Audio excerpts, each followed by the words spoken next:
بھائی استاد نے جو ختم نبوت کے بارے میں بتایا کیا آپ کو معلوم ہے؟ نہیں بھائی، میں نے بس اتنا سنا کہ ہمیں ختم نبوت کے لیے کام کرنا ہوگا۔ آپ کا دھیان کدھر تھا جب استاد بتا رہے تھے؟ تو تم کیا سو رہے تھے؟ لڑیے مت، اگر آپ کو جاننا ہے تو سعد بھائی سے پوچھ لے۔ ارے ہاں چلے۔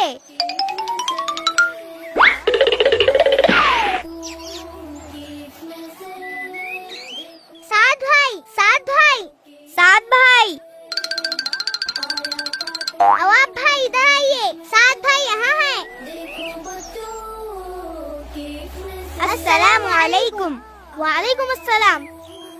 کیوں بھائی آپ ہمیں وہیں چھوڑ آئے؟ سوری بھائی، ہمیں آپ سے کچھ پوچھنا تھا۔ کہیے کیا جاننا ہے آپ کو؟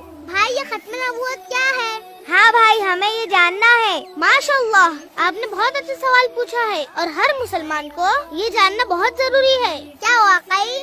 ہاں، ختم نبوت سے مراد ہے اس بات کو دل سے تسلیم کرنا کہ حضرت محمد صلی اللہ علیہ وسلم اللہ کے آخری نبی ہے اور آپ صلی اللہ علیہ وسلم کے بعد کوئی نبی نہیں آئے گا۔ ہاں بھائی، بے شک آپ صلی اللہ علیہ وسلم آخری نبی ہے، یہ تو ہر مسلمان کو پتا ہے۔ ہاں، پر ہمارے استاد نے کہا ہے کہ ہمیں ختم نبوت کے لیے کام کرنا ہوگا، اس کا کیا مطلب ہے؟ تو کیا اس عقیدے کے کوئی دشمن ہوں گے؟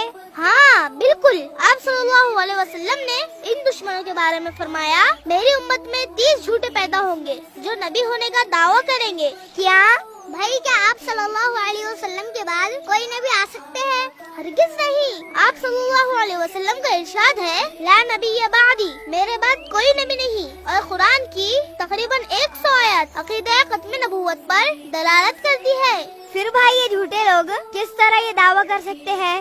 یہ وہ بدبخت لوگ ہیں جو چند دنیاوی خواہشات کے لیے جھوٹے دعوے کرتے ہیں۔ وہ کون ہے بھائی؟ یہ جھوٹے لوگ مسلمہ، اسود انسی، بہر اللہ، مرزا غلام احمد قادیانی، صدیق دیندار، شکیل بن حنیف، فیاض بابا اور بھی کچھ لوگ ہیں، اور ان کے ماننے والے کافر ہیں۔ استغفر اللہ۔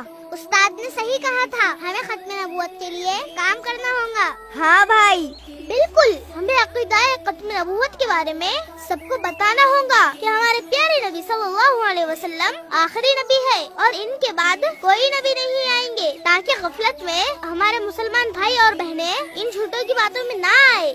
جی بھائی، ہم بھی عقیدہ ختم نبوت کا کام کریں گے۔ اور میں بھی انشاءاللہ۔ دیکھو بچوں